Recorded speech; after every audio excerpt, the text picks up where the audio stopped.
Bonjour, bienvenue sur ma chaîne. Aujourd'hui, je vais répondre à la question « Est-ce que l'alimentation cétogène est une diète miracle pour perdre du poids? » Donc, je réponds à cette grande question dans quelques secondes.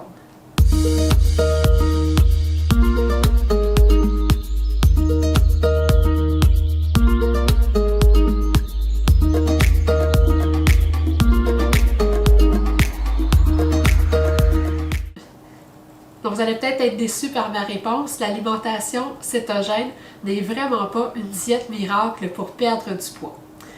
L'alimentation cétogène, c'est quoi? C'est un mode de vie.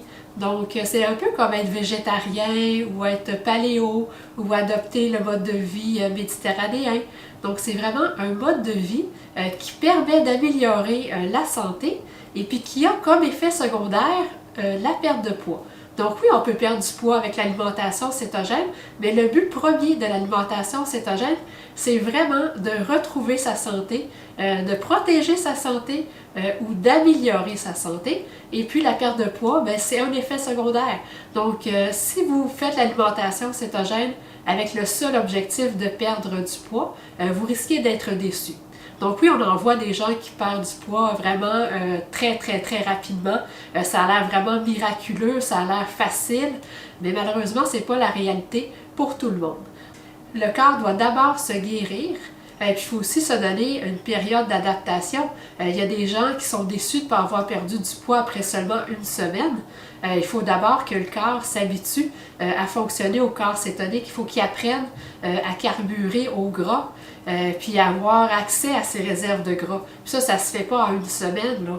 Ça se fait en plusieurs semaines, plusieurs mois. Ça dépend de la santé, de notre métabolisme. Donc, on doit d'abord guérir notre métabolisme et puis ensuite, la perte de poids va venir. Donc, c'est pour ça que je vous dis que c'est beaucoup plus important de vous concentrer sur les bienfaits sur votre santé, de faire confiance au processus et puis la perte de poids va venir. Parce que dans le fond, c'est quoi l'alimentation cétogène? C'est revenir à l'alimentation que les humains ont eue pendant des millions d'années. Donc, depuis des millions d'années, l'humain est en cétose. Donc, on a toujours vécu en cétose. Ça fait seulement 10 000 ans depuis qu'on a commencé à pratiquer l'agriculture, qu'on a sorti de cétose, qu'on carbure maintenant aux glucides. Mais avant ça, on a toujours carburé aux lipides. Et puis même à la naissance, on est en cétose. Donc le bébé va rester en cétose durant toute la période qui va être allaité. Donc s'il est allaité pendant 6 mois, mais le bébé va être en cétose pendant 6 mois. Donc c'est dès qu'on lui donne à manger que là, il va sortir de cétose. Comme moi, j'ai jamais été allaitée, puis à 3 jours, on a commencé à me donner des céréales. Donc moi, ma période de cétose, j'en ai pas eu.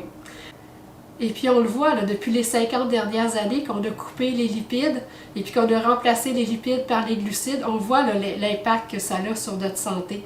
Vous avez juste à regarder autour de vous, là, épidémie d'obésité, épidémie de diabète, les gens ont beaucoup de problèmes cognitifs, les gens ont beaucoup de douleurs.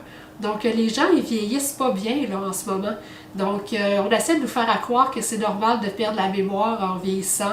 On essaie de nous faire croire que c'est normal d'avoir mal partout parce que c'est un phénomène normal, on vieillit. Que c'est normal de développer du diabète, des cancers, des maladies auto-immunes. Malheureusement, c'est pas normal. On est supposé de rester en santé jusqu'au dernier jour de notre vie.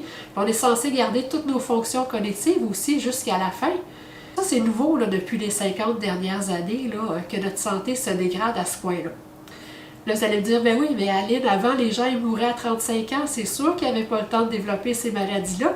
Les gens mouraient trop jeunes. Bon, ça, il faut bien comprendre que c'est complètement faux.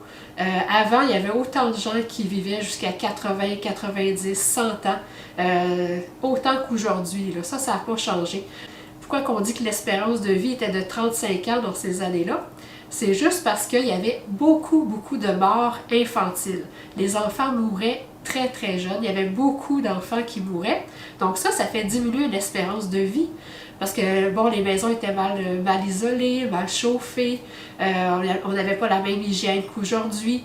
Il y avait beaucoup de bébés qui mouraient à la naissance. Il n'y avait pas les césariennes comme on a aujourd'hui. Donc souvent, la mère mourait en accouchant, le petit bébé mourait aussi. Beaucoup de virus dont on n'avait pas encore de vaccin, il n'y avait pas d'antibiotiques. Donc c'était très difficile pour les bébés de survivre. Il y avait beaucoup d'enfants qui mouraient avant l'âge de 5 ans. Donc ça, c'est sûr que là, ça réduit beaucoup mon espérance de vie, parce que l'espérance de vie, c'est calculé par une moyenne. Donc dans le fond, on additionne l'âge auquel les gens sont morts, puis on divise par le nombre de décès. Donc c'est ça qui nous fait notre espérance de vie. Donc même si j'avais beaucoup de gens qui se rendaient à 100 ans, mais si j'en avais beaucoup plus qui mouraient avant l'âge de 5 ans, mais mon espérance de vie était rétrécie. C'est pour ça qu'on arrivait au chiffre de 35 ans, mais les gens ne mouraient pas à 35 ans. Donc, aussitôt, vous n'auriez pas connu vos grands-parents, vos arrière-grands-parents. Par contre, si vous pensez justement à vos grands-parents ou à vos arrière-grands-parents qui sont nés au début des années 1900, puis que vous regardez leur fin de vie, probablement que c'est beaucoup plus positif que la fin de vie qu'on voit présentement chez nos aînés. Moi, si je pense à mes deux grands-mères, ils sont mortes à 98 ans, autonomes jusqu'à la fin, toute leur tête jusqu'à la fin. Donc, c'est comme ça qu'on devrait vieillir. Ma grand-mère est venue souper chez mon père une semaine avant de décéder. Elle était encore en pleine forme. Donc, c'est juste qu'une journée, elle s'est mal levée de sa chaise, elle s'est fracturé la hanche. Ils l'ont opérée, puis 3 jours après, elle est décédée. Mais elle n'a pas souffert 10 ans avant de mourir. Mon grand-oncle, il est mort à 100 ans. Il a soupé, il est allé se coucher, puis il ne s'est jamais réveillé. C'est comme ça qu'un humain devrait mourir. C'est comme ça qu'on devrait décéder. Il n'y a pas de raison qu'on souffre pendant des années avant de décéder. Donc, c'est pour ça que je vous dis que si vous focussez sur les bienfaits de l'alimentation cétogène, si vous focussez sur le fait que vous protégez votre santé, que pas que vous garantissez, parce qu'on ne sait pas ce qui peut se passer, mais que vous améliorez vos chances de vieillir en santé, je pense que ça va être beaucoup plus positif, beaucoup plus motivant d'adopter le mode de vie cétogène que si vous focussez juste sur la perte de poids. Parce que oui, au début, vous pouvez avoir une perte de poids très rapide, parce qu'on perd beaucoup d'eau. Donc le premier mois, là, tout ce que vous allez perdre, c'est de l'eau. Fait que ça, c'est très rapide à perdre.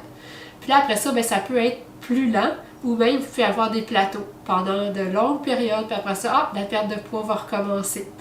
Donc, c'est pas quelque chose qui se fait facilement puis rapidement. Bon, il y a pour certaines personnes que oui, puis pour d'autres, non. En voyant le mode de vie cétogène comme étant votre nouveau mode de vie, quelque chose que vous allez adopter sur le long terme, bien, c'est sûr qu'éventuellement, vous allez perdre le poids que vous avez à perdre.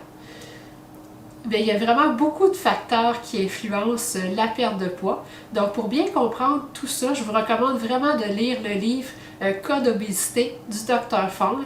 Donc là-dedans, ça va vraiment tout vous expliquer tout ce qui peut nuire à la perte de poids, puis comment ça fonctionne la perte de poids. Donc pourquoi qu'on perd du poids d'alimentation cétogène, c'est que ça nous permet de sécréter le moins d'insuline possible.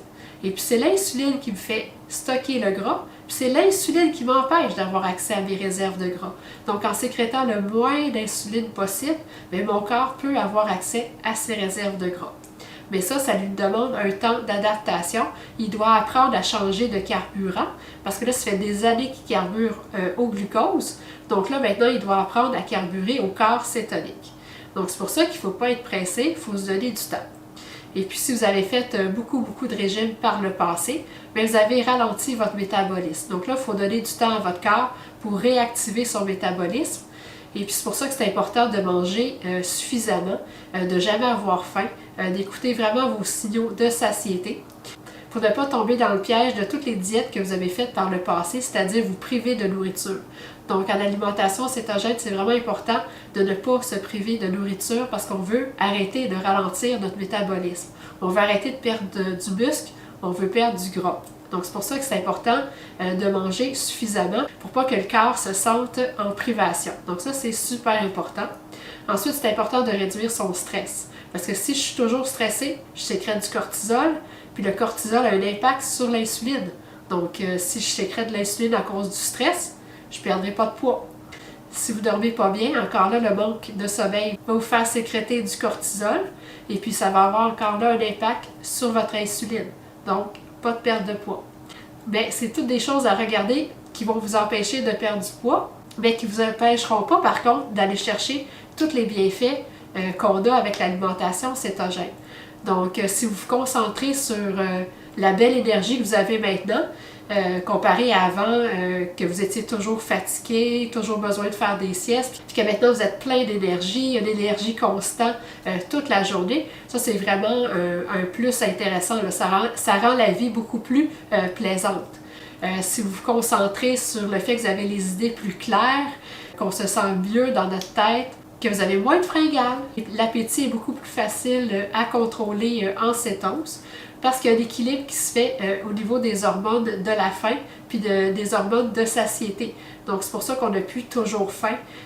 Ça nous permet aussi de diminuer beaucoup les douleurs articulaires, en fait toutes les douleurs qu'on pourrait avoir, parce que l'état de cétose, c'est un état anti-inflammatoire. Donc l'inflammation au niveau du corps va chuter.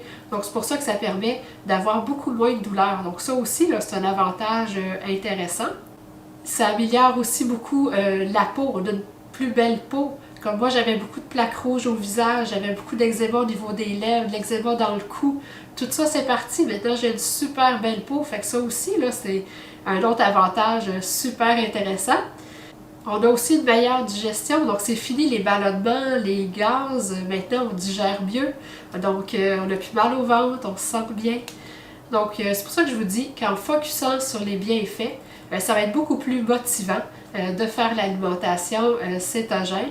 Vous allez avoir moins envie de faire des rechutes, vous allez avoir moins envie de retourner à votre ancien mode de vie parce que vous allez focuser sur votre bien-être. C'est ça qui est important.